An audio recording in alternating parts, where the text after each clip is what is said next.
आज भारत अपना 99% एक्सपोर्ट और इंपोर्ट फॉरेन शिपिंग कंपनीज के थ्रू करता है। मतलब जो भी चीजें भारत से दूसरे देशों में जा रही हैं या दूसरे देशों से भारत आ रही हैं, उनके लिए बाहर के देशों के जहाजों का इस्तेमाल किया जाता है और इसके लिए हमें हर साल 6 लाख करोड़ रुपए खर्च करने पड़ते हैं। ये 6 लाख करोड़ रुपए भारत मेनली 4 देशों को देता है और ये देश हैं चाइना, डेनमार्क, स्विट्जरलैंड और फ्रांस। कमाल की बात यह है कि भारत के पास अपनी खुद की शिपिंग कंपनी बनाने का पूरा इंफ्रास्ट्रक्चर मौजूद है, लेकिन आज 2026 में भारत की केवल एक ही शिपिंग कंपनी केवल 3 जहाजों के साथ ऑपरेट करती है और इस इकलौती शिपिंग कंपनी को चलाने के भी अपने ही चैलेंजेस हैं। पर शायद अब ये बदलने जा रहा है क्योंकि फाइनली इस तरफ ध्यान दिया गया और भारत की 5 से 6 कंपनीज मिलके एक शिपिंग कंपनी बनाने जा रही हैं। भारत की शिपिंग कंपनी का नाम होगा भारत कंटेनर लाइन और इसे अभी की एग्जिस्टिंग ग्लोबल शिपिंग कंपनी से कंपटीशन में उतारा जाएगा। सोचिए, हम आज बड़े से बड़े जहाज बना सकते हैं, लेकिन फिर भी फॉरेन मैन्युफैक्चर्ड जहाजों का इस्तेमाल करते हैं। हमारे पास फ्रीट कंटेनर मैन्युफैक्चर करने की टेक्नोलॉजी मौजूद है, लेकिन फिर भी चाइनीज इंपोर्टेड कंटेनर्स का इस्तेमाल शिपिंग के लिए किया जाता है। 2020 में कोरोना आउटब्रेक के दौरान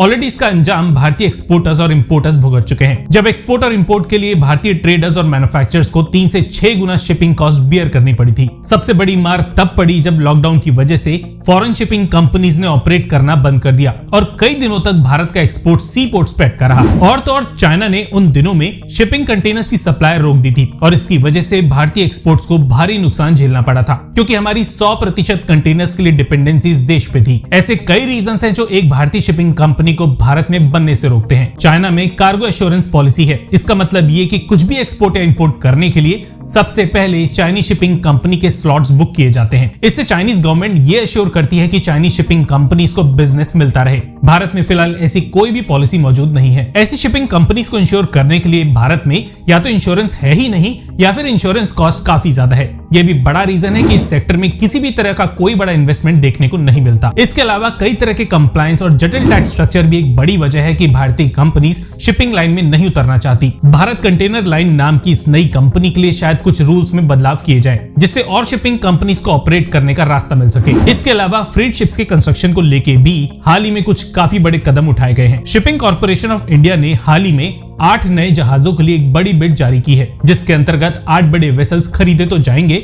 लेकिन इनमें से 6 का कंस्ट्रक्शन भारत में करना जरूरी होगा। जिस नई शिपिंग कंपनी का गठन किया जा रहा है उसके लिए भी जहाजों की मेजर सोर्सिंग भारतीय शिप बिल्डर्स के थ्रू ही की जाएगी, जिससे फॉरेक्स रिजर्व को भारतीय इकोनॉमी में ही सर्कुलेट किया जा सके। भारतीय शिपिंग कंपनी के लिए अभी केवल MOU ही साइन किया जाएगा, लेकिन इसे ऑपरेशनलाइज होने में कई महीनों का वक्त लग सकता है। आज की वीडियो में बस इतना ही। अगर हमें यहाँ तक सुन चुके हैं और कंटेंट पसंद आया है तो वीडियो को लाइक करने के बाद चैनल को सब्सक्राइब किए बिना बिल्कुल भी मत जाइएगा। धन्यवाद। जय हिंद।